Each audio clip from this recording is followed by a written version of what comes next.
할렐루야. 여러분 잘 지내셨죠? 네, 처음 뵙습니다만은 하여튼 반갑습니다. 오늘 저녁에 우리 목사님하고 맛있는 저녁 식사를 같이 했습니다. 말씀을 나누다 보니까 목사님이 신학교 다닐 때 함께 공부했던 그 친구가 제 처남이었습니다. 그래, 놀랍죠, 그렇죠? 예, 하여튼간에 그렇습니다. 여러분, 그래서 괜히 갑자기 처남 집에 온 기분은 아니지만 그래도 매우 반갑습니다. 예.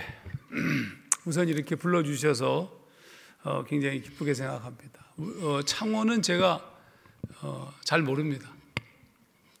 예전에 몇 번 여기저기 집회를 온 적이 있긴 있었지만 이렇게 여러분들을 뵙기에는 처음 뵙는 것 같습니다. 당연히 처음 뵙는 거죠, 그렇죠? 원래 제가 영화 설교를 20년 넘게 했어요. 한 800편 넘게. 그래서 원래 영화 설교를 하려고 얼마나 좋을까 이렇게 생각했는데 요즘 하도 저작권 문제가 심해져서 2편의 영화를 보냈더니 전부 저작권에 걸리는 영화라고 그래서 영화 설교를 못하게 되었습니다. 여러분 너무 아쉽죠, 그렇죠? 네. 여러분, 제가 이런 질문을 좀 던지고 싶은데 운명을 믿으시나요? 갑자기 목사가 운명 얘기하니까 좀 이상하죠, 그렇죠? 운명을 믿으시나요? 이런 표현을 좀 던지면 여러분이 조금 이게 무슨 얘기야 이렇게 할지 모르지만 저는 개인적으로 정해져 있다는 것에 대해서는 믿습니다. 예를 들어서 태어나면서부터 이 얼굴로 나오기에 정해져 있는 거잖아요, 그렇죠? 우리 어머니 아버지의 아들로 정해져 있고 이런 의미에서 정해져 있다. 이런 사실은 우리의 인생을 가만히 살펴보게 되면 지금 정해져 있어요. 많은 부분이. 이 1998년 뉴스위크 1월호에 케네디 가문의 저주라는 제목의 그런 그 표제 글이 있었는데 그 내용이 뭐냐면 존 F 케네디가 대통령 재임 중에 39살의 나이로 암살을 당했는데 이 존 F 케네디 가문의 저주예요. 굉장히 이상한 얘기가 많이 써 있습니다. 그 아버지 로버트 케네디는 68년 6월 캘리포니아에서 선거운동 중 42살에 암살당했습니다. 삼촌 존 케네디도 1963년 11월 텍사스주 달라스에서 46살에 암살당했습니다. 맏형 조세프 케네디는 2차 세계대전 중 비행기 추락으로 29살에 사망했습니다. 여동생 캐슬린 케네디는 1948년 비행기 사고로 28살에 사망했고 막내 동생 테드 케네디도 비행기 사고로 척추 장애를 갖게 되었습니다. 데이비스 케네디는 1984년 마약 과다 복용으로 사망하였고 마이클 케네디는 1998년 1월 2일 콜로라도 스키장에서 39살에 사망했습니다. 케네디 대통령이 암살되기 3개월 전에 낳은 첫 아들은 생후 이틀 만에 사망했고 1999년 케네디가의 대를 이을 하나밖에 없는 아들 존 F 케네디 2세도 비행기 사고로 39살에 사망했습니다. 와, 여러분 이 정도면 이건 무슨 운명이 아니더라도 뭔가 있는 거죠. 뭔가 있는 거죠. 이거를 이제 분자 유전학자인 리처드 앱스타인 박사가 그 뉴스위크지에도 뭐라고 얘기하냐면 위험을 즐기는 유전자, 리스크 테이킹 진이라는 표현을 썼어요. 위험을 즐기는 유전자가 그 케네디 가문에 흐르고 있다. 그러니까 그냥 평범한 삶에 대해서는 별로 이렇게 좋아하지 아니하고 뭔가 좀 이렇게 익사이팅하게. 사실 우리도 모르는 사이에 우리 존재 자체가 뭔가의 좀 어떤 성향들을 가지고 태어났어요. 그런 의미에서 제가 우리의 죽음에 어떻게 가게 흐르는 저주 이런 종류의 운명을 말하는 것이 아니라 우리에게는 뭔가 정해져 있는 것들이 있어요. 여러분 성경 말씀 보게 되면 모세가 태어나면서 자기가 누구인지를 인지하게 되었을 때 보니까 자기는 세계 제국의 패권을 가진 애굽 바로 왕의 딸 공주의 아들이었습니다. 근데 그런 줄 알았는데 나중에 알고 봤더니 자기는 이 공주의 친아들이 아니라 자신을 키워준 유모가 친어머니였고 사실은 히브리 노예의 아들이었다는 사실을 알게 되었습니다. 그러니까 이건 내가 선택한 것이 아니에요. 이 태어나고 보니까 주어진 거예요. 주어졌다는 의미에서의 데스티니, 운명을 제가 지금 말하고 있는 겁니다. 그런데 이 모세에게는 두 가지 운명이 있었어요. 첫째는 공주의 아들, 이거는 선천적으로 보였지만 사실은 후천적으로 주어진 운명이었고, 노예의 아들, 이건 원래 선천적으로 주어진 운명이었습니다. 이게 모세예요, 모세. 자, 그러면 여러분 이제 어떻게 살 것인가가 이제 중요해요. 모세는 어떻게 살았을까? 여러분도 뭐 대충 알겠지만 모세는 어떤 운명을 택했을까? 내게 주어진 두 가지 정해진 게 있었어요. 후천적으로 정해진 것과 선천적으로 정해진 이 두 가지 사이에 어떤 선택을 했었을까? 여러분은 어떻게 선택하겠습니까? 노예로 살겠어요? 아니면 공주의 아들로 사시겠습니까?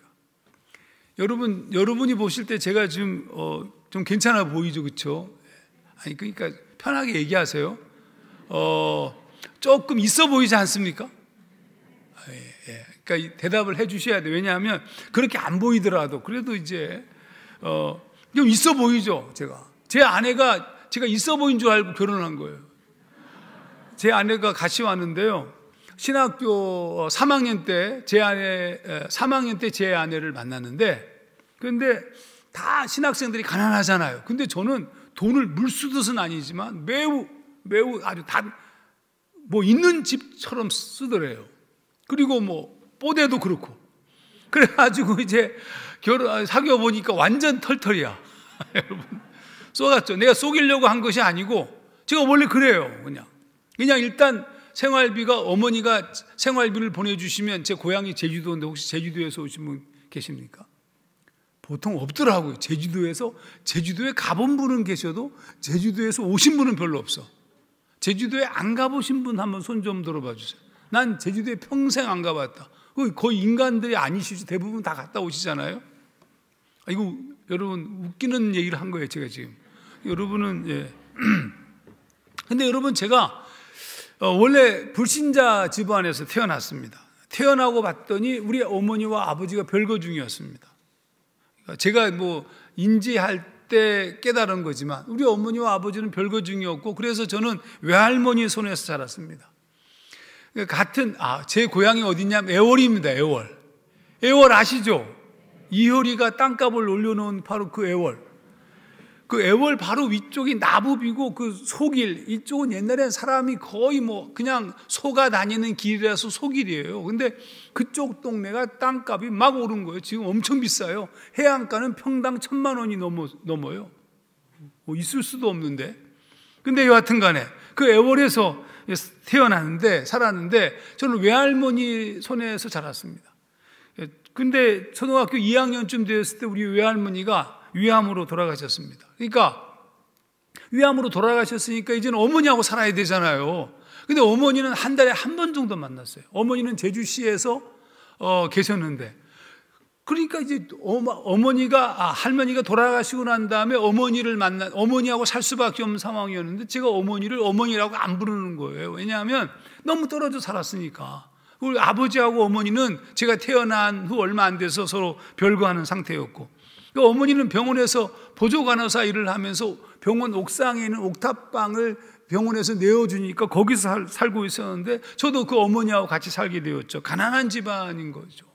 근데 이 병원의 원장님네는 너무 잘 살아. 그 자녀들이 바로 그 옥탑방 바로 아래층에서 사는데 사남 1년대 너무 부유한 거예요. 난 너무 그냥 가난하고. 근데 이게 가난한 것만이 문제가 아니고 열등감 있잖아요. 상대적 어떤 결핍, 상대적 열등감. 걔네들은 너무 잘 먹고 너무 잘 살고 너무 부유하고, 나는 너무 우리 어머니가 나를 잘 대해 주려고 하지만, 그러나 여러분 그거는 뭐 눈에 보이잖아요. 그냥 층계를 타고 올라가게 되면 그 층계를 건너서 그 다음에 옥상으로 올라갔으니까. 그래서 제가 초등학교, 중학교를 지나면서 매우 삐뚤어진 나이로 이제 변모해 갑니다. 초등학교 5학년쯤 되었을 때 우리 어머니가 너무 걱정한 거예요. 왜냐하면 이놈이 이거 사람 될 것 같지 않아. 주변 사람들도 전부 막 뭐라고 하고 그러니까 어머니가 하도 걱정하다가 이게 아버지가 없어서 그런가 보다. 그래서 우리 아버지하고 결합을 결정해. 저 때문에. 초등학교 5학년 때 우리 아버지와 결합했는데 우리 아버지는 술 중독자의 한정치산 선고를 받은 완전 폐인이었습니다. 근데 이 아들 때문에 이 아버지와 결합해서 아버지를 지극정성으로 간호하는데 우리 아버지가 술 중독자니까 매일 술을 드시고 매일 폭력을 휘두르요. 나는 이해가 안 됐어요, 그 당시에. 아니, 도대체 어디서 갑자기 아버지가 나타났는데 아버지가 술 드시고 저를 때리는 것은 아니고 우리 어머니에게 그렇게 해요. 그냥. 너무 싫더라고요. 아주 짜증날 정도로. 그 아버지가 술 중독자로 그냥 그렇게 하시던 우리 아버지가 술을 한 1년쯤 지난 후에 술을 끊었습니다. 거의 기적이었어요. 술을 끊고 그제서야 비로소 그냥 평범한 가정으로 살아가던 어느 날, 제가 중학교 2학년 되던 1월 13일 날, 불과 몇 년 안 됐잖아요. 1월 13일 날 우리 아버지가 그때 39. 여러분 39이 매우 위험한 나이예요. 존 F 케네디도 39에 죽었고 나중에 제가 얘기하겠지만 저도 39에 일이 터집니다. 이 39수를 조심하라 이런 말 들어보셨죠? 우리 어머니가 그렇게 했는데 우리 아버지가 39살 되던 제가 중학교 2학년 들어서던 1월 13일 날 주무시다가 심장마비로 급사하셨어요. 우리 어머니가 동갑이야. 그러니까 밤 한 2, 3시경쯤에 우리 어머니가 나를 막 깨우는데 이미 아버지는 그냥 급체로 돌아가시는데 그냥 시꺼먼 상태였습니다. 여러분, 그러니까 한번 생각해 보세요. 이게 지금 술을 끊어가지고 이제 평범한 가정을 이루나 싶더니 아버지가 주무시다가 돌아가셨으니까 완전히 끝났어요, 여러분. 그 이후로부터 저는 더 삐뚤어졌습니다. 여러분, 그러면 어머니 말씀 잘 듣고 착하게 살아야 되는데 그게 아니고 그때부터 공부는 등한시하고 공부도 안 하고 정말 죄송합니다. 이게 제 어머니한테 너무 미안해요. 고등학교 때 제 성적을 제가 우리 교회도 전부 공개했는데 제 성적이 1학년 2학기 때가 382명 중에 328등입니다. 괜찮죠, 여러분? 제 뒤로도 한 60명 있긴 있었어요. 2학년 2학기 때 성적은 놀라운 성적이었습니다. 97등이었습니다. 놀랄 건 없습니다. 왜냐하면 2학년 때부터 우리 학교가 인문계와 자연계로 나눠졌어요.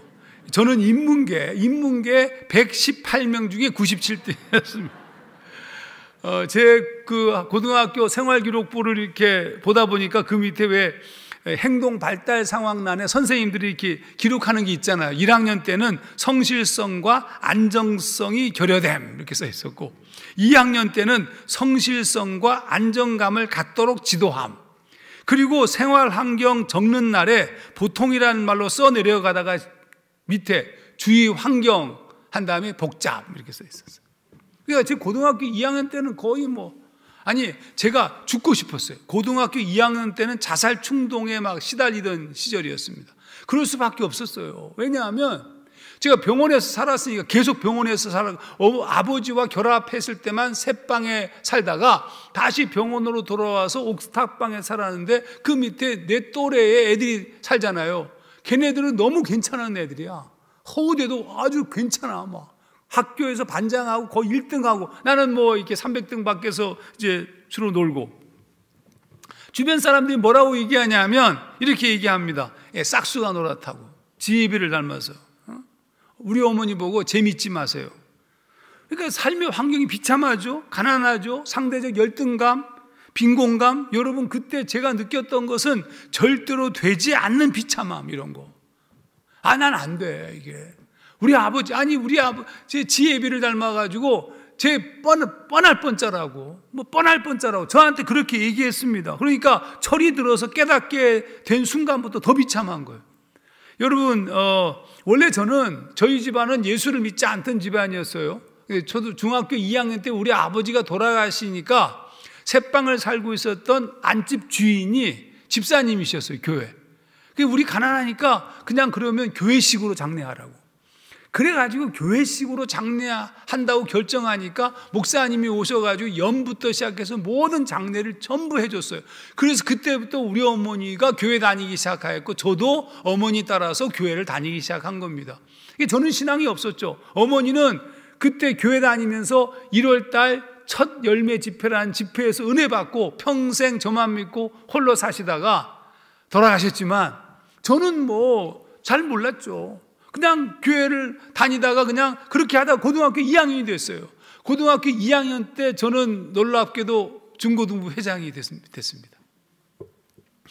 놀랍지 않습니다. 왜냐하면 고등학교 2학년 남자아이는 저밖에 없었기 때문에 그냥 당년직 회장이요. 제가 그냥 공부도 못하고 가진 것도 없고 그냥 뭐 있으나 마나한 그런 존재. 근데 여러분 고등학교 2학년 때 제가 죽고 싶은 마음이 들 만큼 그 원장 선생님으로부터 우리 어머니가 모독적인 그 송찌검을 당하는 것을 보고 난 다음에 그냥 이건 끝났다. 내가 이제는 어떻게 살 수가 없다. 과연 내가 이 세상을 살 수 있을까? 그러니까 고2 때 얼마나 비참했겠어요. 제 마음이. 아무것도 할 수 없잖아요. 아무것도 할 수 없는 제 자신을 바라보면서 절망적인 순간이 저를 지배했어요. 어쩌면 그렇게 끝났을 것 같아요. 저는 개인적으로. 여러분 모세 얘기 좀 들어갔다 나올게요. 여러분 모세가 폼나는 운명을 가지고 태어났지만 정말 답답한 운명으로 태어났습니다. 그렇게 정해진 대로 걸어가고 있었습니다. 내가 선택한 것이 아니었습니다. 여러분. 그러니까 이 모세처럼 하중한 목사도 그냥 내가 원하는 것이 아니라 내가 정해진, 내가 그 원장 선생 내 아들로 태어났으면 얼마나 좋았겠어요. 아니잖아요. 이게 정해졌어. 막 너무 싫어. 이 인생 어떻게 해야 될까? 가난은 있잖아요. 가난합니다. 우리 어머니가 나중에 참 어머니가 불행합니다. 왜냐하면 그렇게 사시던 분이 나중에 우리 어머니가 자궁암, 어느 날 이제 화장실 갔는데 이렇게 약간 혈변을 보시고 이렇게 하니까 이거를 냄새가 좀 나서 그 병원에 가서 검사했더니 큰 병원 가라고. 그래서 서울로 올라와서 연대 세브란스 병원에 갔더니 자궁암 3기 말 6개월밖에 살 수 없다. 얼마나 아파요. 여러분, 근데 이제 어머니가 그렇게 해서 돌아가셨는데, 돌아가셨을 때 어머니가 남겨주신 전 재산이 어머님이 살던 전셋집이셨습니다. 제주도에 서문시장이라고 있는데, 서문시장 안에는 조그만한 한 칸짜리 방에 살고 계셨는데, 그 단칸방 전세가 300만 원이었어요. 300만 원이 우리 어머니가 물려준 전 재산이에요. 제가 외아들인데 아무것도 없고 저스트 300만 원. 할렐루야. 이게 그게 전부예요. 여러분. 아무것도 없었어요. 가진 것도 없고 오로지 나 혼자밖에 없고, 그렇다고 공부를 대단히 잘해서 무슨 장학금을 받아서 그렇게 산 것도 아니고, 그 갑갑하고 답답한 모습이죠. 여러분, 자, 집안 형편이 별로 시원찮죠. 건강하지도 못하죠. 그리고 바른 가정 환경에서 자란 것도 아니죠. 뿐만 아니라 어느 날 보니까 건강하지도 않아요. 제가 39을 얘기했잖아요. 39살, 만 39살 되던 즈음에 제가 피를 토하기 시작했어요. 그날 주일날 예배 교회를 개척한 1999년도였는데 제가 피를 토한 거예요. 한 세수대 피를 토하고 기절했어요. 한 세수대 피를 토했으면 기절하지, 그걸 토한 다음에 이렇게 할 리가 있겠습니까? 기절해서 저는 서울대학병원으로 옮겨졌는데 봤더니 위암이었습니다. 그래서 여러분, 위를 전체를 다 잘라냈습니다. 오늘 제가 밥을 정말 잘 먹었는데 위가 없습니다. 여러분, 위를 100% 다 잘라서 식도와 장을 바로 소장을 연결시켰습니다. 원래 제가 94kg 나가던 몸매였는데 이렇게 날씬한 몸매를 갖게 되었습니다. 너무 부러우시죠?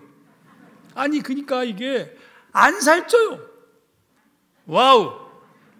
여러분, 제가 이렇게 보시면 몸매가 장난이 아니에요. 이게 지금 94kg 나가던 제가 20kg이 빠진 상태를 유지한 거예요. 와우. 너무 옷이 폼이 나. 정말 멋있어요. 제가 기성복 딱 맞습니다. 기장만 줄이면 돼요. 여러분, 제가 그러니까 피를 한 셋이다 토하고 위를 전절제 한 다음에 붙이고 나니까 이 물 한 모금도 못 마시면, 물 한 모금도 벌컥벌컥 마시지 못하고 조금씩 마신 다음에 조금씩 내려요. 그래서 하루에 9끼를 먹었습니다. 9번 나눠서. 제 아내가 엄청 고생했죠. 9끼, 6끼, 그 다음 3끼 이렇게 줄여왔습니다. 지금도 급하게 먹으면 꽉 막힙니다. 막히면 제 아내가 옆에서 막 따고 막 주무르고 난리가 납니다. 여러분, 만일 내가 39살에 그렇게 피를 토하면서 쓰러진 하종환 목사가 지금 22년째입니다. 수술하고 난 지. 정말 은혜롭죠. 만약에 내가 아버지처럼 살아오면서 술과 담배를 즐기고 세상을 즐기며 마음대로 살았다면 아마 저는 죽었을 것 같아요. 여러분, 이것이, 그러니까 내가 정해진 운명이 뭐냐? 내가 만약에 이 세상에서 내게 주어진 삶의 그 모습을 그냥 그대로 유지하고 그렇게 그런 대로 살아가면서 내 마음대로 나를 방해하며 살았다면 내가 39살 때 우리 아버지처럼 저는 죽었을 것임이 틀림이 없어요. 근데 여러분, 지금 내가 살아있잖아요. 폼 나잖아요. 그렇죠? 난 폼 나는데 여러분, 뭐 원하든 안 하든 저는 폼이 납니다. 너무 멋있어요. 저는 저 자신이 매일 이렇게 거울을 볼 때마다 멋있다고 생각해요. 와우, 예술이다. 도대체 어떻게 이런 일이 가능했던 것일까? 오늘 여러분과 그 얘기를 좀 하고 싶어요. 도대체 하종환 목사가 이렇게 되어진 결정적 이유가 뭘까? 여러분, 처음에 저에게는 제가 2개의 운명을 말했었습니다. 내가 스스로 선택하지 않았다는 의미에서 공주의 아들은 선천적으로 보였지만 후천적으로 주어진 운명이었고, 노예의 아들은 선천적으로 주어진 운명이었습니다. 근데 제 같은 경우엔 저는 모세와 달리 선천적으로 주어진 운명이 노예는 아니었지만 나쁜 상태였다는 거예요. 이대로 걸어가면 내 인생은 그냥 끝날 수밖에 없었던 그런 인생이었습니다. 근데 놀라운 것이 뭐냐면 후천적 운명, 어쩌면 내가 그냥 흘러가서 죽을 수밖에 없는 그런 존재로서가 아니라 내 운명을 바꿀 수 있는, 선택할 수 있는 존재였다는 뜻이죠. 여러분, 예수를 믿는다는 것은 무엇이냐면 우리에게 정해진 것들을 다 바꿀 수 있다는 뜻이에요. 그래서 성경은 뭐라고 얘기하냐면 그리스도 안에서 누구든지 그리스도 안에 있으면 새로운 피조물이라고 얘기한 이유가 거기 있어요. 모든 것이 새로워지는 거예요. 나를 묶고 있던 모든 것들로부터 놀랍게 바뀌는 것이 예수를 믿는다는 것의 의미입니다. 하종환 목사가 그냥 그렇게 끝날 뻔했던 존재인데 제 자신의 삶을 바꿀 수 있는 놀라운 일이 벌어진 겁니다. 고등학교 2학년 때, 아까 얘기했는데 고등학교 2학년 때가 매우 중요한데 그때 이제 중고등부 연합수련회를 갔어요. 4개 교회 연합수련회. 저희는 제주에서 올라왔고 어디서 했냐면, 와, 마산이다. 여기가 마산이죠, 참. 와, 창원인데 옛날에 마산이라고 불렀던 무악산이 여기 동네에 있죠. 무악산 꼭대기 중턱쯤 가게 되면 임마누엘 기도원이 있습니다. 혹시 지금도 있죠? 가본 사람? 있죠? 와우! 그 꼭대기에 주기철 목사님이 기도하던 바위 있죠? 십자바위. 제가 거기서 기도한 사람 아닙니까?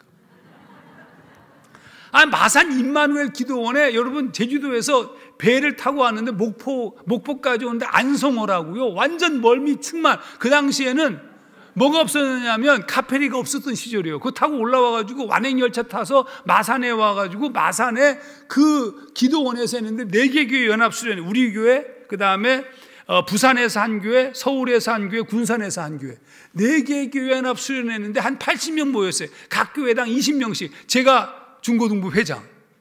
근데 이제 3박 4일 동안 수련을 하는데 진짜 열심히 기도를 했던 것으로 기억합니다. 저만 빼고. 근데 정말 그냥 그때 주제가 뭐냐면 날 보내소서야. 이사야서 말씀하시죠. 찬송가 혹시 불러보셨습니까? 날 보내소서. 요즘 안 부르죠. 찬송가 있는 거요. 근데 그 당시에 우리가 이렇게 불렀어요. 날 보내소서 너나 가거라. 막 이렇게. 저의 관심사는 여자 아이들에게 있었어요. 제주도 아이들은요, 말이 시원찮아. 밥 먹은. 걔는 무신거엔 고람신고게. 이게 제주도 사투리예요. 제가 무슨 말을 했는지 모르시겠죠? 제가 무슨 말을 했는지 모르시겠죠를 지금 제가 사투리 한 거예요. 무신거엔 고람신지 아라지쿠강. 와, 제2외국어. 수능 시험이 없어요. 근데 이게 제가 근데 부산 여자아이들, 서울 여자아이들 만났더니 완전 죽여. 아니 대화가 어머머 처음 뵙겠어요. 완전 막 텔레비전에서만 보던 그런 아이들의 와 너무 좋았어. 그래서 이제 제가 아이들 만나가지고 이제 소위 말하면 주소 따는 거, 요즘 같았으면 이렇게 핸드폰이지만 그 당시에는 편지 펜팔 하던 시절이었기 때문에 주소 따고 바빠 죽겠는데 드디어 마지막 날 집회 시간이 돌아온 거예요. 목사님이 그냥 간절히 설교하고 난 다음에 전부 눈 감으라는 거예요. 그런 다음에 이제 주의종으로 헌신할 사람 손 들라고. 나는 뭐 손 안 들죠. 당연히 손 안 들고 가만히 있는데 계속 손 들라는 거예요. 그러니까 인격적으로 한두 번 얘기하고 끝을 내야지 그걸 계속 손 들라. 그래서 도대체 왜? 그리고 뭐 비밀을 보장하겠다는 것부터 시작해서 굉장히 많은 조건을 붙이는데 저는 뭐 손을 안 들었어요. 근데 계속 손 들라고 그러니까 도대체 몇 명이나 손을 들었길래 이렇게 목사님이 요청하시는 걸까 하고 눈을 딱 떴는데 우연인지는 모르지만 목사님과 눈이 딱 마주친 그런 느낌. 그러니까 뭐 예배당이 조그만한데 80명 꽉 차 있는데 바로 딱 눈을 마주친 느낌이 들어서 눈을 딱 감았죠. 눈을 딱 감았는데 잔상이 보이는 거예요. 3명이 손 들었어. 3명. 그러니까 목사님이 설교 무진장 못한 거예요. 3박 4일 동안 아니 3박 4일 동안 그때 뜨겁게 막 그냥 막 헌신하고 막 뒤집어지던 시절인데 아니 목사님이 오죽이나 설교를 못했으면 주강사가 3박 4일 동안 설교했는데 3명이 손들었다는 게 말이 안 되잖아요. 나 같으면 다 손들게 하겠다. 그러니까 이제 갑자기 등골이 오싹한 거예요. 왜냐하면 3명이 여기인데 각 교회 회장들이었어요. 다. 저도 회장이잖아요. 그러니까 이건 갑자기 이상해졌어. 그러니까 목사님이 계속 들으려고 하는데 나를 향한 같은 느낌이 드는 거예요. 그래서 뭐 비밀을 보장하겠다 뭐 이런 등등의 감언이설에 속아서 제가 손을 이렇게 들었습니다. 아니나 다를까 위대한 결단을 했다는 거예요. 그리고 일어나라는 겁니다. 그러니까 지금 분명히 비밀을 보장하겠다고 했는데 일어나라고 그러니까 지금 상황이 이미 끝난 거. 그래서 일어났어요. 목사님이 간절히 기도하고 난 다음에 눈을 뜨라는 겁니다. 눈을 떴더니 난리가 났어. 우리 교회 쪽에서. 와, 애들이 와가지고 오빠 진짜야? 뭐부터 시작해서 우리 목사님은 저를 끌어안더니 장하다, 정하나 말. 굉장히 심각해졌어요, 제가. 그러니까 그전까지는 그냥 별로 심각하게 못 느꼈는데 우리 목사님이 나를 끌어안고 장하다, 고맙다라고 얘기하는 그 목사님이 교회를 개척한 교회인데 최초의 신학생 아니에요. 그러니까 이게 또 제주도잖아요. 이게 갑자기 등골이 오싹해지면서 이건 보통 문제가 아니다. 그래서 그날 밤 집회가 끝나자마자 제가 그 꼭대기 십자바위에 갔다는 거 아닙니까? 비가 보슬보슬 왔어요. 거기에 무릎을 꿇고 인생 역사상 최초의 인격적 기도를 드린 거죠. 주여! 내용은 기억이 안 나지만 여하튼 그때 기도하는데 그때 이제 제가 주님을 개인적으로 영접합니다. 와, 제가 영접하고 싹 변했어요. 어떻게 변했냐면 밤에 1시가 넘어서 새벽에 도착한 기차로 목포까지 가는데 그 기차 안에서 난 자지 않고 예수 믿고 천국 가십시오라고 하면서 객차를 다니면서 복음을 전하였고, 그리고 안성호를 타가지고 제주도로 갔는데 전부 풍랑이 심하니까 전부 난간 붙잡고 오바이트 하고 있는데 저는 핸드마이크 붙잡고 주 예수를 믿으라 그래야 우리 목사님이 너무 뿌듯했어요. 그래서 제가 이제 드디어 이제 제주도에 딱 발을 딛는 순간 정신이 돌아와서 그때부터 이제 아무도 모르는 것처럼 그냥 살았어요. 그리고 고등학교 3학년 때 예비고사를 보던 세대였는데 예비고사를 봤는데 점수가 형편없이 나와서 우리 어머니가 너 죽고 나 죽자 하는 찰나에 우리 목사님이 전화를 하신 겁니다. 정환이 어떻게 됐냐고. 이제는 우리 죽제 냄수다. 고르주도 맙소. 우리가 죽기로 작정했으니까 이제 말하지 마십시오. 근데 그때 우리 목사님이 할렐루야 그랬답니다. 뭐냐면 종환이가 공부를 잘하게 생겼는데 하나님이 역사하셨다는 거예요. 그래서 점수가 안 나왔다는 거예요. 그리고 얘가 지금 작년 여름에 주회종 되겠다고 손들었다는 거예요. 우리 어머니는 처음 듣는 얘기죠. 그러니까 주님의 뜻이니까 신학교 보내라고. 그래서 제가 신학교를 가게 된 겁니다. 여러분, 신학교에 갔으니까 제가 공부를 열심히 했겠어요? 안 했죠. 신학교는 저의 뜻이 아니었으니까. 그래서 대학교 신학대학을 다니던 시절에 4.5 만점에 1.75를 유지했습니다. 1.75를 하려면요 거의 막 C푸드, CFD, 강아지는 푸드를 좋아해야 돼. FD 뭐 이런 거. 1, 2학년 때 1, 2학년 역사상 최초로 A를 하나 맞았는데 1학점짜리 교련이었습니다. 그 교련 선생님이 제주도 사람이라서 저를 A를 주고 나머지는 전부 C푸드였어요. 예, 분위기가 이상하게 흐르고 있습니다. 여러분, 하종환 목사가 내 마음대로 살고 싶고 내 뜻대로 살고 싶고 그냥 살고 싶었는데 놀라운 일이 벌어진 거예요. 그게 뭐냐 하면 고등학교 2학년 때 예수를 나의 주로 영접하는 순간부터 하나님이 내 삶에 개입해 오셨다는 말을 여러분에게 꼭 하고 싶어요. 여러분, 하나님께서 내 삶에 개입해 오셔서 나를 만나시고 나에게 역사하시고 모든 상황들을 그분께서 하나씩 차근차근 인도해 나가시는 겁니다. 하종환 목사가 뭐 내가 무슨 결단하고 내가 이거 아니에요. 이거 아니에요, 여러분. 하나님이 나를 만지시는 겁니다, 여러분. 여러분, 그러면서 점점 믿음이 조금씩 새로워지기 시작하였습니다. 그때 내가 뭘 결정했느냐 하면 내가 예수를 그렇게 알고 난 다음부터 내 삶을 변화시켜 나가시면서 굉장히 많은 역사들을 경험하는 거 아닙니까? 나중에 제가 피를 토하는 이 엄청난 경험까지 우리 어머니가 자궁암으로 죽음 앞에 있었을 때 역사했던 하나님의 놀라운 역사도 기가 막힙니다. 근데 그런 역사들을 경험하면서 뭘 깨닫게 되냐 하면 내가 믿는 것 자체가 놀라운 일이라는 사실을 깨닫기 시작하는 거죠. 내 삶 속에 이제 내 삶을 내가 내 뜻대로 내 마음대로 사는 것이 아니라 내 마음대로 내 뜻대로 살아봐야 내 아버지처럼 39살에 그렇게 당했던 그 모습처럼 내 인생이 끝날 것을 뻔한 사실이었으니까 내 삶을 바꾸는 유일한 방법은 그리스도 예수에게 붙는 것 외에는 없다. 제가 깨달은 거예요.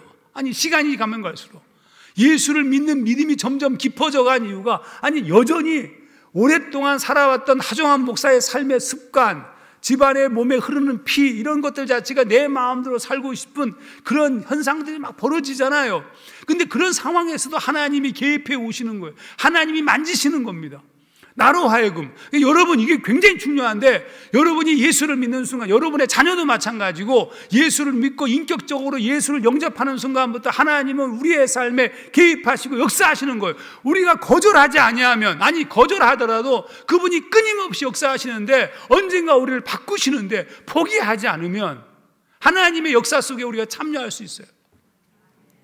제가 굉장히 저희 교회 수요일 날 설교는 어거스틴의 고백록을 가지고 지금 설교하고 있습니다. 근데 어거스틴이 어떤 사람이냐면, 고백록이라는 쓴 아주 유명한 분인데, 이 어거스틴이 17살에 북아프리카 지역의 다카스테라는 곳에 살고 있었는데 카르타고로 유학을 보냅니다. 어머니가 17살에 보냈는데 얘가 거기 가가지고 여자를 만나서 여자와 동거해요. 공부도 열심히 하고 동거도 하고 그러면서 아이를 낳아요. 17살에 가서 아이를 낳고 21살에 고향으로 돌아왔는데 어머니한테 동거하던 여자와 같이 왔습니다. 뿐만 아니라 이 어머니는 열심히 예수를 믿는데 이 어거스틴은 만유교를 믿었어요. 그러니까 어머니가 너무 속상한 거야. 너무 속상해서 어느 감독을 찾아가가지고 이거 어떻게 하면 좋냐고 얘기하면서 매일 울고 뭐 좀 말씀해달라고 부탁하니까 그 감독이 뭐라고 얘기하냐면, 기도의 자식은 망하지 않는다. 그 유명한 얘기를 해줬어요. 그래도 아들이 안 변했어요. 하도 어머니가 간섭하니까 어느 날 이 아들이 어거스틴이 도망칩니다. 그래서 북아프리카에서 배를 타고 로마로, 유럽으로 넘어가서 유럽에서 공부하고 유럽에서 교수가 되고 그 다음에 그 아래에 있는 밀라노로 와가지고 밀라노에서 수사 교수직을 하고 있었는데, 거기서 암브로시우스라는 밀라노 교회 감독을 만납니다. 근데 그분의 설교를 들으면서 이 어거스틴이 조금씩 변하기 시작해요. 그러다가 어느 날 놀랍게 하나님의 은총으로 완전히 회심이 됩니다.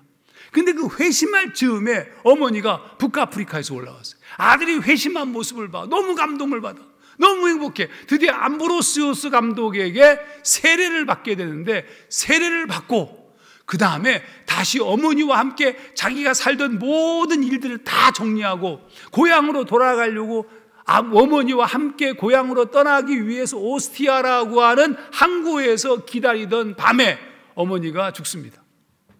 근데 어머니가 늘 하던 말이 있어요. 뭐냐 하면, 우리 아들이 세례를 받기 전까지, 즉 예수를 믿기 전까지 나는 절대로 죽을 수 없다. 여러분, 어거스틴이 뭐라고 얘기하냐면, 내가 변한 거, 내가 예수를 영접한 거, 내 삶의 모든 역사의 중심에는 어머니가 있다. 여러분, 우리가 예수를 믿는 순간부터, 누군가가 우리를 위해서 기도할 때부터, 여러분이 누군가를 위해서 기도할 때부터 하나님은 역사하시고 하나님은 개입하신다는 이 놀라운 사실을 잊어서는 안 됩니다. 저는 그래서 이 목사로서의 프라이드가 굉장히 셉니다. 내가 기도하고 있다 그러면 중요해요. 우리 교인들이 아프고 힘들고 뭐 어려운 일 당하잖아요. 하정환 목사가 기도하고 있다. 하나님께서 내게 주어진 이 영혼들에 대한 책임을 맡기셨다. 이런, 여러분의 교회, 여러분의 목사님, 여러분의 담임 목사님이 굉장히 중요해요. 왜냐하면 여러분의 목사님은 여러분과 생명이 연결된 사람들이에요. 여러분을 위해서 기도할 수밖에 없어요. 그리고 내 기도에 하나님께서는 응답하실 수밖에 없어요. 하나님이 우리에게 이 목장을 맡겨주셨으니까. 하정환 목사가 예수를 믿는 순간부터 하나님은 내 삶에 개입해 들어오셨어요. 나를 만지셨어요. 모든 상황에 들어오셔서 나를 이끌기 시작하셨습니다. 그런데 여러분, 이 놀라운 사건의 핵심이 뭐냐? 그게 믿음이야, 믿음. 내가 예수를 이번에 뭐 찰떡 어쩌고 부흥회라면서요. 이 믿음이라는 것이 뭐냐면 찰떡이요, 찰떡. 이 믿음이라는 헬라어가, 믿는다는 단어가 피스티오, 명사형은 피스티스인데, 피스티오가 무슨 뜻이냐면 영어로 얘기하면 stick to입니다. stick to, 스티커 아시죠? 스티커. 딱 붙이다. 붙다는 뜻이에요. 믿음은 뭐냐? 예수 그리스도에게 붙는 거예요. 내 삶의 모든 것 자체. 여러분, 제가 이 종이 제가 써도 되죠? 여기 오직 예수뿐이네. 여러분, 이 종이가 이게 제가 찢으면 찢어질까요? 안 찢어질까요? 찢어지죠. 한번 찢어볼게요. 와우! 이거 2겹, 4겹, 8겹. 너무 이거 잘 찢어지네, 이거. 이게 우리 인간이에요, 이거. 아이고, 왜 이렇게 잘 찢어져? 이 종이가 워낙에. 나눠서 찢으면 되죠, 이럴 때 나눠서. 이게 뭐냐 하면 우리 인간이죠. 우리는 매일 부서져요, 매일 무너져요, 매일 깨져요. 똑같은 종이야, 설교문. 와우, 똑같은 종입니다. 찢을 수는 없어요, 설교문이기 때문에. 근데 믿는다는 게 뭐냐 하면 여기다가 이제 풀을 묻혀서 여기다가 이렇게 이겁니다. 이게 스틱, 이게 붙는 거예요. 이게 믿음이에요. 여러분, 제가 아무리 힘이 세다고 해서 이 강대상을 쪼갤 수 있습니까? 이거 안 쪼개지죠. 이 종이가 이 같은 모조지인데, 같은 종이, 같은 재질인데 얘는 그냥 찢어져요. 혼자 있기 때문에. 여러분, 이 종이가 안 찢어지는 이유는 여기에 붙어 있는 거예요. 믿음이라는 것은 뭐냐면 그리스도 예수에게 붙는 거예요. 우리가 예수를 믿는다는 것은 우리가 강해지는 게 아니에요, 여러분. 우리는 본래적으로 약해요. 그분께서 우리를 보호하시고 그분께서 우리를 지키시고 천군천사를 동원해서 우리를 이끄시기 때문에 우리가 강한 겁니다, 여러분. 저는 개인적으로 이 세상에서 살 때 후천적으로, 태어나 보니까 선천적으로 내 삶 자체가 엉망진창이었지만, 너무나 어렵고 힘든 삶을 살고 있었지만, 그런데 제가 결정한 것이 뭐냐면 예수를 믿었다는 거예요. 여러분, 모세의 강점은 뭐냐? 모세는 세상적으로 볼 때 기가 막힌 공주의 아들이라는 것을 버리고 노예의 아들이 되기로 결정했어요, 원래 모습으로. 근데 그 결정한 이유가 뭐냐? 믿음이야, 믿음. 히브리서 11장 22절, 믿음으로 모세는 장성하여 바로의 공주의 아들이라 칭함받기를 거절하고, 그래서 바로라는 절대 군주의 힘을 누릴 수 있는 모든 권한을 거절한 겁니다. 애굽의 모든 보화와도 관계 있었고 세속적 쾌락과도 관계가 있었지만 이 모든 것을 거절하였습니다. 모세는 노예의 아들로 살기로 결정한 거예요. 엄밀하게 말하면 노예의 아들이 좋았기 때문이 아니라 그가 누구인지를 알았기 때문에 그래요. 하종한 목사가 이 땅 위에서 나는 아무것도 아니고 한심한 작자고 그냥 지혜비를 닮은 존재라고 생각했었는데 그게 아니고 예수를 믿는 순간 나에게 말씀하신 하나님의 속삭임이 뭐냐 하면 너는 내 아들이라는 거예요. 내가 예수를 영접하였을 때 하나님께서 내 마음에 주신 것이 나는 너를 사랑하고 너는 내 아들이고 나에게 꿈을 또한 주셨다는 거죠.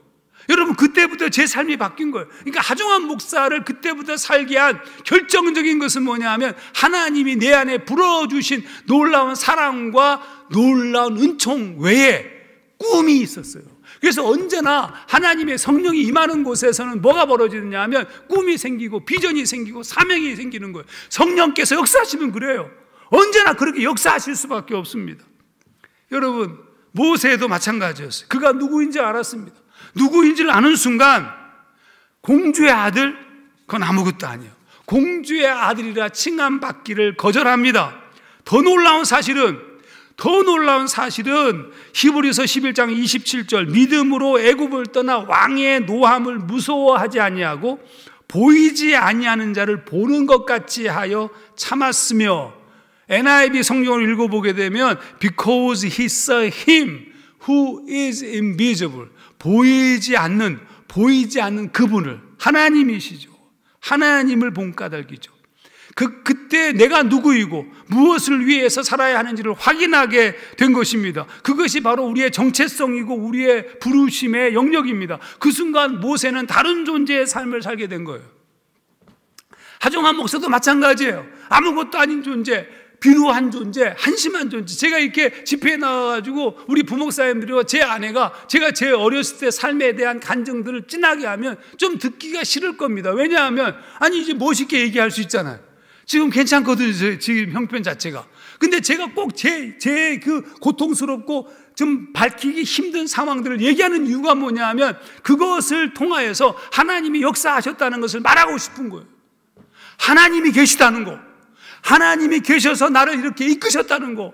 지금 내가 살아있는 존재의 이유가 그것이라는 거. 내 삶의 모든 것들을 그분이 그렇게 인도해 오셨다는 것을 말하고 싶은 거예요. 왜냐하면 여러분의 삶도 마찬가지예요. 여러분이 예수를 영접하고 그분과 함께 동행하는 순간부터 그분께서 여러분을 인도하시고 여러분이 포기하지 아니하고 믿음으로 걸어가면 걸어갈수록 그분이 여러분의 삶을 이끄실 것이 틀림이 없기 때문에. 할렐루야! 그게 저는 좋습니다. 예수님이 너무 좋습니다. 내가 예수를 믿고 있다는 것이 너무 좋습니다. 애들이 와가지고, 우리 청년들이 많은데 애들이 와가지고 자신의 삶에 대해서 괴로워하고 힘들어하고 그럴 때마다 제가 가르치는 것은 그것에 대한 방법을 가르치는 것이 아니라 말씀을 가르치고 신앙을 가르칩니다. 믿음은 모든 것의 답이야. 왜냐하면 그분께서 우리의 삶을 이거 우리가 이런 존재잖아요. 그러나 우리가 그리스도에게 부착되어질 때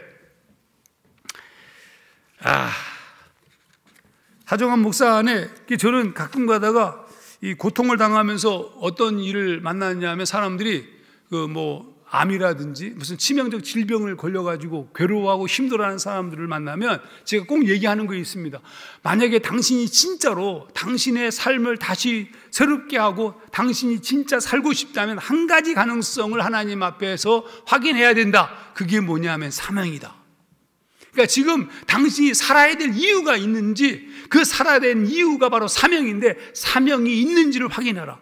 그리고 네가 하나님 앞에 설 때 내가 하나님으로부터 받던 사명을 기억하고 있다면 그 사명을 놓고 하나님 이 사명을 감당하고 싶습니다라고 기도해라. 그리고 만약에 없다면 그 사명을 찾아야 된다. 제가 이 12월 31일 날 정확하게 1월 3일 날 제가 수술을 했습니다마는 1월 3일, 1월 1일, 3일 날 맞습니다. 그래서 수술하기 전에 이 12월 31일 날 잠언서를 묵상하고 있었는데 그 잠언서를 묵상하다가 제가 뭐라고 썼냐면 은혜에서 찢기를 제거해서 이제 정금 같은 얘기에 대한 말씀을 읽으면서 제가 그때 교만했다는 걸 깨달았어요. 제가 그 성경책 옆에다가 뭐라고 썼냐, 하나님 저에게 한 번만 더 기회를 주십시오. 잘해보고 싶습니다. 한 번만 더 기회를 주십시오. 뭐 하나님 저를 데려가십시오. 나 옛날엔 그렇게 막 큰 소리 빵빵 쳤어요. 내게 만약에 암에 걸린다면 내가 그냥 멋있게 설교하다가 피를 팍 토하고 죽을 것이다. 막 이렇게 제 아내가 그런 말 하지 말라고 저한테 얘기했었는데, 그때 그게 얼마나 교만했는지 알았어요. 하나님, 제가 저에게 한 번만 더 기회를 주시면 주를 위해서 일하고 싶습니다. 여러분, 그게 정직한 거예요, 여러분. 근데 하나님께서 저에게 주신 사명을 다시 깨달았어요. 1992년도에 제가 미국으로 유학을 갔었는데 새벽에 기도하는 중에 하나님이 제 마음에 주신 감동이 뭐냐 하면 조국의 잃어버린 청년들을 회복하라. 하나님이 주신 사명이에요. 그래서 그날 이후로 다시 그것을 다시 되새기고, 그리고 지금까지 아직도 내가 청년 목회자라고 스스로 부르면서 청년들을 어떻게 살릴 것인가에 대한 관심을 가지고 끊임없이 목회하는 이유가 여기 있어요. 왜냐하면 부르심이 청년이었으니까. 여러분, 하나님께서 우리에게 주신 그 부르심, 그 사명을 쫓아서 걸어가는 것이 우리가 걸어가야 될 매우 중요한 방법이에요. 드디어 하나님께서 하종환 목사에게 역사하기 시작했습니다. 중요하죠. 내가 그분을 믿는 순간부터, 내가 그분을 의지하는 순간부터 내가 죄인임을 인정하고 주님 나를 불쌍히 여겨달라고, 내게 주신 사명을 감당하고 싶습니다, 나에게 힘을 달라고, 그렇게 할 때부터 그분께서 나에게 역사하기 시작하셨어요. 와, 저는 저를 자랑해야 되는 상황이 벌어져서 골치 아픕니다. 왜냐하면 제가 너무 자랑할 게 많아서 제가 대학교 목회를 하던 교육 목사로 있던 시절에 89년도에 여름 수련회를 저기 강원도 일동이라는 곳으로 갔습니다. 송동 분교가 있었는데 거기에서 이제 그쪽 동네에 가서 이제 송동 분교가 아니고 일동에 있는 무슨 학교의 수련장을 갔는데 어떤 일이 있었냐면 너무 더운 거예요. 여름이 너무 더워가 도착하자마자 청년들이 전부 가방 다 캠프장에다 던져놓고 근처에 있는 개울가로 뛰어갔습니다. 거기서 이제 막 물장구 치고 막 놀고 있는데 거기서부터 한 50m 내려가는 지점에 큰 저수지가 하나 있었는데 군부대 앞에 있는 저수지였어요. 근데 우리 청년 중에 하나가 사람이 물에 빠졌다 그러는 거예요. 봤더니 그 저수지 저쪽 끝자락에서 한 청년이 허우적대고 있는 모습이 딱 포착됐습니다. 근데 그 저수지 그 주변에는 사람들이 한 20-30명이 삼삼오오 모여가지고 고기도 구워 먹고 놀고 있었는데 우리가 50m를 뛰어가는 동안 아무도 그 청년을 구하려고 뛰어들지 않는 거예요. 제가 제일 먼저 도착했어요. 제가 멋있게 그냥 딱 다이빙을 빡 하고 저희 교회 청년 두 놈이 같이 딱 해서 쫓아서 가는데 갑자기 느낌이 싸해서 딱 봤더니 나 혼자만 가고 있는 거예요. 그 두 놈은 그냥 돌아갔어. 갑자기 두려움이 오는 거예요. 제가 사람을 한 번도 구해본 적이 없어요. 한 번도 구해본 적이 없으니까 불안해지잖아요. 근데 가긴 가야 되잖아요. 가는데 이 순간 어떻게 해야 될까 고민이 됐어요. 만약에 근데 갑자기 신문기사가 막 떠올라. 어떤 청년이, 어떤 아이가 물에 빠져 죽게 된 것을 한 청년이 뛰어들어 구하다가 함께 익사하라. 아니 옛날에 그런 거 엄청 많았어. 그 기사가 딱 떠오르고 그 다음 두 번째 기사가 미래 기사가 떠올라. H.모 목사가 한 청년을 구하다 익사하다. 그건 나야. 여러분 그 순간 제가 그냥 어떻게 해야 될까? 그냥 가면 이 세상을 떠나야 될 것 같고 돌아가면 교회를 떠나야 될 것 같고 아니 거기서 돌아가 보세요. 교회를 떠나. 그래 이런 목사야 이렇게 무책임하고 말이죠. 이게 인간의 생명을 존중하지 못하는 이런 목사를 어떻게 부목사로 계속 있을 수 있겠어요. 그러니까 이 순간 갈까 말까 하는데 누군가가 튜브를 던져줬어요. 튜브인데 튜브는 도너스 모양의 튜브가 아니고 베개 모양의 튜브 있잖아요. 베개 모양의 튜브를 딱 끌어안고 헤엄쳐서 그 청년 앞에까지 갔습니다. 드디어 그 청년에게 그 베개 모양의 튜브를 딱 밀었는데 얘가 손을 내밀어서 딱 잡으려는 순간 사람들이 와 했는데 못 잡았어요. 이 베개 모양이니까 미끄러진 거죠. 미끄러져서 나한테 툭 보고 걔가 이제 물속으로 쑥 들어가더라고요. 그게 또 나왔어. 밖으로 또 나오니까 또 전달했어. 또 잡으려고 딱 하는데 또 미끄러지고 그 튜브는 나한테 오고 그 청년은 또 물속으로 들어가고. 우리 이게 청년 아니에요. 근데 그래서 또 나오면 또 주려고 기다리는데 안 나오는 거예요. 얘가 이미 걔는 굉장히 기진맥진한 상태고 그게 마지막 몸부림이었던 거죠. 그리고 그냥 가라앉아 버렸어요. 나는 거기서 어떻게 해야 될지 모르는 상태로 온몸이 얼어붙는 거예요. 그제서야 우리 교회 청년들이 들어왔는데, 아까 그 두 놈 중에 한 놈이 군대 갔다 온 담임 목사 아들이었는데, 얘가 뭐 했느냐 하면 이 끈들을, 옷들을 벗어가지고 끈을 만들어가지고 들어온 거예요. 나를 구했어요. 나도 거의 막 기진한 상태니까. 그리고 그 가라앉아 있는 아이를 한 30분 만에 밖으로 끄집어냈습니다. 고등학교 2학년 놈인데 술을 먹었고 청바지에 운동화 신고 뛰어들었어요. 제가 인공호흡을 실시했습니다. 근데 이미 폐에 물이 찼고 이미 죽었어요. 여러분, 한참 후에 앰뷸런스가 왔습니다. 왔는데 이미 죽은 아이를, 근데 제가 너무 비참한 거야, 그냥. 그게 뭐라고 얘기하냐면, 우리 애들하고 선생님들이 목사님은 최선을 다했다고, 그 아이 청년도 목사님께 고마워할 것이고 하나님도 잘했다고 얘기할 것이라고 얘기하는데, 저는 하나도 들리지 않았어요. 이유가 뭐냐면, 거기 많은 사람들이 술을 먹고 고기를 구워 먹고 놀고 있었지만 그들보다 내가 더 나은 존재라고 사람들이 얘기하고 있었지만 전혀 아니었어요. 이유가 뭐냐면, 최선은 의미가 없어요. 최선을 하였든 방임을 하였든 결과는 똑같았던 거잖아요. 못 살렸잖아요. 제가 정신이 번쩍 들었어요. 못 살렸다는 거지. 내가 그동안 최선을 다했다고 얘기했지만 이건 못 살렸다는 것 자체에 너무 자책감이 들었습니다. 그래서 제가 돌아가자마자, 그 수련회가 끝나서 돌아가자마자 새벽반 학원 등록을 하고 그때부터 공부를 시작했습니다. 그래서 이제 3년 후에 미국을 유학을 가게 됐어요. 무슨 얘기냐면, 반드시 살려야 된다. 하나님이 나에게 주신 놀라운 비전을 쫓아서 반드시 살려야 된다. 이게 몸부림침입니다. 여러분, 예수를 아는 순간부터 모세도 마찬가지고 하중한도 마찬가지고 바울도 마찬가지고 베드로도 마찬가지고 수없이 많은 하나님의 사람들은 무엇을 추구했느냐 하면 자신의 정과 욕심을 십자가에 못 박고, 바울과 같은 경우에는 내 몸을 쳐서 복종시키며 전심을 다하여서 이 땅에서 살고자 몸부림쳤어요. 여러분, 그게 전부예요. 여러분, 하나님을 전적으로 의지하는 그런 목숨 건 삶을 살았습니다. 그거 외에는 없어요. 하나님께서 그런 놀라운 몸부림치는 바울에게, 동일하게 하중한 목사에게 역사하셨습니다. 하나님이 역사하셨습니다. 하나님이 우리 안에서, 내 안에서 일하시기 시작하셨습니다. 하나님께서 내 안에서 일하시면서 길을 보여주셨습니다. 어떻게 걸어가야 될지, 무엇을 해야 될지, 어떻게 살아야 될지. 그러니까 전심으로 그냥 몸부림치면서, 저는 여러분이 모르시겠지만 제 주특기는 뭐냐면 전심으로 뭐든지 열심히 합니다. 열심히 몸부림칩니다. 열심히 합니다. 아니, 그러니까 마지막 내 몸을 불사르는 느낌으로 사역을 합니다. 왜냐하면 내게 주어진 이 생명을 마지막 주를 위해서 쓰고 싶으니까. 근데 놀랍게도 그런 일을 하면 할수록 그분께서 나에게 능력을 부어주기 시작하셨어요. 하나님께서 우리에게 부어주시는 거예요. 여러분이 주님을 향해서 분명한 목적과 분명한 사명을 가지고, 우리 청년, 청소년 여러분도 마찬가지야. 여러분이 이 땅에서 잘 먹고 잘 살고 좋은 대학 들어가고 좋은 직장 들어가서 높은 연봉을 받아가서 좋은 차에 좋은 집을, 그게 목적이 아니라 내 삶의 목적은 하나님의 나라를 이 땅에 이루고 아버지의 뜻에, 놀라운 뜻을, 사명을 쫓아 사는 것이 제 목적입니다.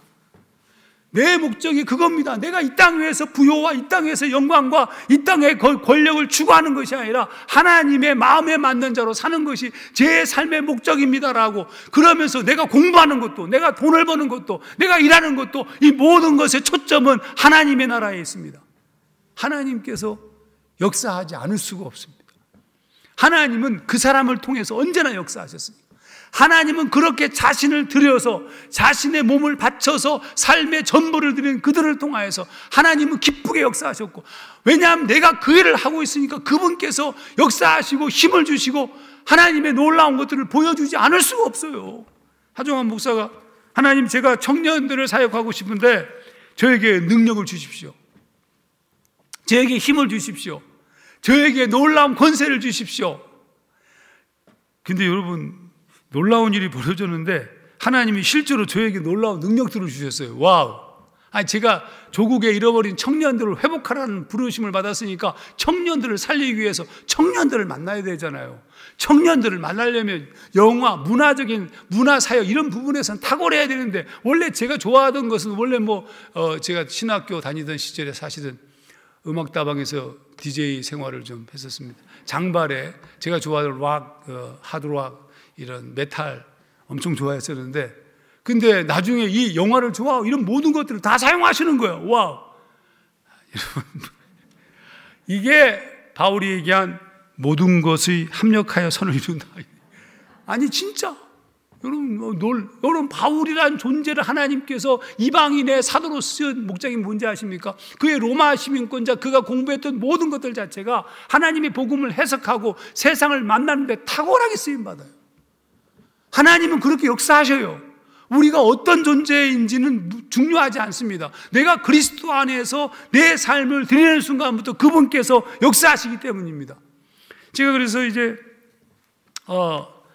미국에서 제가 공부할 때는 제자훈련이 저의 주전공이었는데, 로버트 콜만이라는 교수님 밑에서 제자훈련을 하면서 시카고 에어리어에 윌로크릭 교회라는 데가 있습니다. 그 교회에서 소위 말하면 구도자 예배라고 연극과 설교를 접목시킨 설교 방식을 택하고 있었는데, 제가 완전히 뻑갔어요. 와우! 한국에 돌아오자마자 교회를 개척한 다음에 시작한 것이 드라마 예배였어요. 드라마와 설교. 그러는 바람에 우리 교회는 배우들이 많습니다. 그때 그거 도전받아서 연극 전공하고 그 전공한 친구들로 붙어서 오고, 그러면서 우리 교회는 연극하는 친구들이 많습니다. 그러다가 어느 날부터인가 제가 연극이라는 장르를 넘어서 영화를 가지고 설교를 하기 시작했어요. 와우, 잘했죠. 지금까지 20년을 했어요. 20년 하다 보니까 너무 놀라운 존재가 됐어요. 난 너무 나를 자랑하는 것 같아요. 나를 자랑하는 게 아니고 있는 그대로 얘기하는 거예요. 여러분, 이해해 주세요. 그러다가 갑자기 영화를 만들고 싶어졌어요. 간이 배 밖으로 나온 거예요. 그래가지고 교회에다가 우리 영화를 만듭시다. 그래서 교회가 이제 같이 다 헌금하고 첫 번째 영화를 만들었는데, 버스라는 영화였어요. 제가 각본이니 다 하고, 그 다음에 영화를 찍는 건 누가 했냐면 우리 교회 성균관대학교 다니던 영화 공부하던 4학년 놈이 있었는데, 걔가 만들기로 했습니다. 같이 만들었어요. 빠바밤 딱 만들었는데, 버스를 그 당시에는 단편 영화 블록버스터급 영화였어요. 엄청 돈을 투자했어. 믿거나 말거나. 근데 그렇게 했는데 이 친구가 딱 만들었는데, 그 영화가 여러분 완전 세상에, 저는 원래 이 영화의 코드가 설교의 핵심이지만, 겉으로 보기에는 그냥 평범한 영화지만, 그냥 일반 영화지만 속에 복음을 끄집어내는 게 제 영화 설교의 핵심이거든요. 그러니까 영화를 만들 때도 그냥 일반적인 영화지만 그 속에 복음을 집어넣은 거예요. 그래서 만들었어요. 그러니까 이제 일반 사람들이 볼 때는 예수라는 말도 안 나오고 전혀 기독교적인 내용이 없지만 사실은 복음을 담은 영화예요. 근데 그러니까 일반 시장에도 풀린 거죠. 부산국제영화제 단편 경선작으로 선정이 돼요. 이거 보통 일이 아니야. 뿐만 아니라 환태평양 영화제 팬 퍼시픽 필름 페스티벌에서 최우수 단편 영화상을 받아요. 그 외의 상들을 광저우 영화제부터 시작해서 막 쓸어 담았어요. 그러고 난 다음에, 아니, 그 친구가 이 영화 자기가 연출한 거잖아요. 그러니까 이름은. 그러니까 그 영화 연출한 것을 가지고 대학원 과정, 한국의 최고의 대학원이 한국예술종합학교입니다. 거기에 대학원 과정에 그걸 냈는데 풀 스칼라십으로 공부를 하게 됐습니다. 그러니까 졸업 때까지 장학금을 받고, 그리고 졸업하던 해에 첫 번째 장편 영화를 찍어요. 빠바바. 그 영화가 뭐냐면 검은 사제들입니다. 본 사람 있죠? 그리고 두 번째 영화를 찍는데 그게 사바하입니다. 장지현 감독. 사바하를 찍을 때, 첫 번째 검은 사제들을 찍을 때는 그냥 연출료만 받았고, 두 번째 영화를 찍었을 때는 자기 계약을 제대로 했기 때문에 꽤 수입이 생길 거 아닙니까? 그래서 이 장지현 감독이 어느 날, 목사님 점심 같이 먹었으면 좋겠습니다 해서 만났더니, 목사님 차를 한 대 뽑아드리고 싶습니다. 그래서 지금 제가 몰고 다니는 차가, 장지현 감독이 기도해 주셔야 돼요. 아니, 그러니까 무슨 그냥 하나님께서 하나님이 내 마음에 역사하시는, 하나님께서 우리를 부르시면 하나님은 그 부르심에 합당한 능력도 주시는 거예요. 여러분의 자녀나 여러분 자신의 삶 속에 여러분이 지금까지 걸어오면서 문제가 생긴 이유가 뭐냐면, 여러분이 믿는 이유가 잘 먹고 잘 살고 부유하고 여기에 초점이 맞춰져 있어서 여러분의 믿음은 여러분 안에 갇혀 있는 거예요. 그게 아니고 그리스도에게 붙어 있는 목적이 무엇이냐? 내가 이 땅에 살지만 하나님 나라를 꿈꾸며 사는 거, 하나님의 영광을 위해 사는 거. 여러분, 그것이 여러분의 삶의 목적. 여러분, 그렇다고 해서 하나님께서 여러분의 재산, 여러분의 모든 걸 다 바치라고 하지 않습니다. 성경은 놀랍게도 뭐라고 얘기하냐면 고작 11조만 얘기해요. 와우, 너무 감사하죠, 여러분. 근데 마음은 어떤 마음? 내 모든 것이 다 하나님의 것입니다. 이 정확한 마음의 결정을 하고 이 땅을 살아나갈 때 그분께서 우리 안에 역사하실 수밖에 없는 거예요. 모세는 공주의 아들의 삶을 포기했어요. 그리고 노예의 아들로 살기 시작하였습니다. 그러나 그를 지배하고 있었던 가장 중요한 핵심은 믿음이었고, 하나님의 백성을 애굽에서 끄집어내는 하나님의 사명을 가진 자였습니다. 하나님은 모든 경우에 모세와 함께 역사했습니다. 이제 말씀을 좀 마쳐야 될 것 같습니다. 여러분, 저는 태어나면서부터 별로 시원찮은 삶의 환경에서 어떻게 보자면 좋지 못한 운명 같은 삶을 가지고 걸어갔습니다. 모든 것들이 꽉 막혀 있었고 내 삶은 끝난 것처럼 보였습니다. 저 하정환이란 존재를 변화시킨, 지금의 내가 변화되어진 것을 설명하는 것. 여러분, 저는 어느 날인가 책을 좀 쓰고 싶어졌어요. 그러니까 이제 미국에서 딱 돌아왔을 때 하도 제가 좀 모난 측면이 있어가지고 담임 목회 아니면 안 하려고 부목사는 결정을 안 했습니다. 그러니까 주로 뭐 했냐면 도서관 가서 열심히 책 읽고 열심히 공부하고, 그 다음에 이제 학원 목회하고 방송국 사역하고 등등등을 하다가 제가 책을 쓰기 시작했어요. 여러분, 근데 놀랍게도 저는 책 쓰는 게 취미 생활이 됐어요. 와우. 올해가 가장 책을 적게 쓴 해입니다. 지금까지 아쉽게도 2권밖에 못 썼는데 그 두 번째 책이 137번째 책입니다. 놀라지도 않네. 그냥 137권을 썼습니다. 그러니까 시집, 동화집, 영화에 관련된 책, 그다음에 굉장히 많아요. 더 많아서 이제 설명하기가 좀 불가능한데, 무슨 얘기냐면 제 마음에 정확한 목표가 있어서 그래요. 뭐냐면 하나님의 주신 그 부르심을 쫓아서 그분께 찰떡같이 딱 붙어서 내가 잘났다고 생각하지 아니하고 내가 잘나서 무엇을 이룬 것이 아니라 모든 게 다 하나님의 은혜임을 정확하게 알고 있기 때문에 조금도 교만하지 않고, 제 아내가 가끔 이렇게 말을 해요. 지금은 얘기 안 합니다만은 옛날에 잘 나가서 막 폼 잡을 때 교만은 패망의 선봉이다.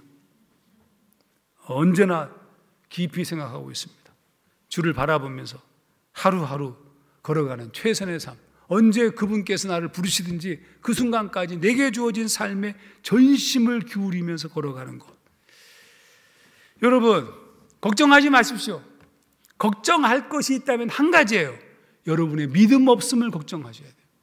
여러분이 두려워하고 근심해야 될 게 한 가지가 있어요. 그것은 뭐냐면 여러분의 삶의 목적이 하나님에게 초점되어지지 않고 이 세상에게 초점되어진 것을 걱정하셔야 돼요.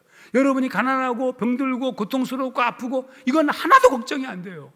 이건 걱정할 것이 아니야. 내가 하나님에게 속하여 있는지 아닌지, 내가 온전히 예수를 믿고 있는지 아닌지, 내가 진짜 그분께 온전히 부착된 존재인지 아닌지만 물어보시면 돼요. 그 외에는 그분이 섭리하실 겁니다. 와, 그분이 살아계시다니까요. 빌립보서 1장 6절, 너희 속에 착한 일을 시작하신 이가 그리스도 예수의 날까지 이루실 줄을 우리가 확신하노라. 여러분, 여러분의 삶은 혹시 여러분의 자녀들을 바라보면서 혹시 왜 우리는 이럴까? 왜 우리는 내 집안, 내 가정은 왜 이럴까? 내 삶은 왜 이럴까? 이걸 걱정하지 마십시오. 그때 뭘 봐야 되냐면 주님을 바라봐야 됩니다. 나를 보고 주님을 바라봐야 됩니다. 나를 볼 때는 내가 하나님에게 속하여 있는지 아닌지를 물어봐야 되고, 그리고 주님을 바라봐야 됩니다. 믿음의 주요 온전케 하신 이 예수를 바라보자. 히브리서 기자가 얘기한 것처럼 주를 바라보면서 여러분의 경주를 하셔야 됩니다. 하나님께서 여러분을 이끄실 겁니다. 할렐루야! 우리 기도하겠습니다. 하나님 아버지, 은혜와 사랑을 진심으로 감사드립니다. 오늘 당신께서 사랑하시는 이 귀한 하나님의 사람들과 함께 말씀을 나눌 수 있도록 축복해 주셔서 감사합니다. 원래 우리가 비루하고 보잘것없고 우리가 무엇을 가진 것처럼 보이지만 사실은 본질적으로 아무것도 아닌 존재, 하루아침에 바람처럼 먼지처럼 재처럼 사라질 수 있는 존재임을 우리가 시인합니다. 그러나 우리 이같이 아무것도 아닌 존재인 우리를 주님께서 사랑하시고 우리를 위해서 독생자 예수를 보내시고 우리를 위해서 대신 죽으시고 이제 우리가 예수를 믿을 때 우리를 하나님의 자녀 삼으시고 놀라운 능력으로 채워주시며 이 땅 위에서 거룩한 삶을 살도록 인도하셨음을 신뢰합니다. 그러므로 하나님, 매일매일 나 자신을 돌아보며 내가 하나님 앞에 온전히 서지 못한 것을 회개하게 하시고 내가 온전히 주님 앞에 서 있다면 우리의 삶이 약하고 힘들고 괴롭고 어려울지라도 믿음 잃지 않고 믿음의 경주를 하게 하시고 당신께서 이루실 것을 믿고 살 수 있도록 성령님 역사하여 주시옵소서. 지금도 삶의 문제로 고민하고 괴로워하고 있다면 이 시간 주님을 의지하고 신뢰함으로 주여 당신께 모든 걸 맡기오니 주여 도와주시옵고 내 삶의 목적이신 예수 그리스도시여 우리를 불쌍히 여겨주시옵소서. 그렇게 기도하게 하시고 그때 주님 보여주시고 역사하여 주시옵소서. 하나님의 은혜로 이 거룩한 여행을 끝까지 할 수 있도록 주님 축복하여 주시기를 간절히 원하오며 거룩하신 예수님 이름으로 기도하옵나이다. 아멘.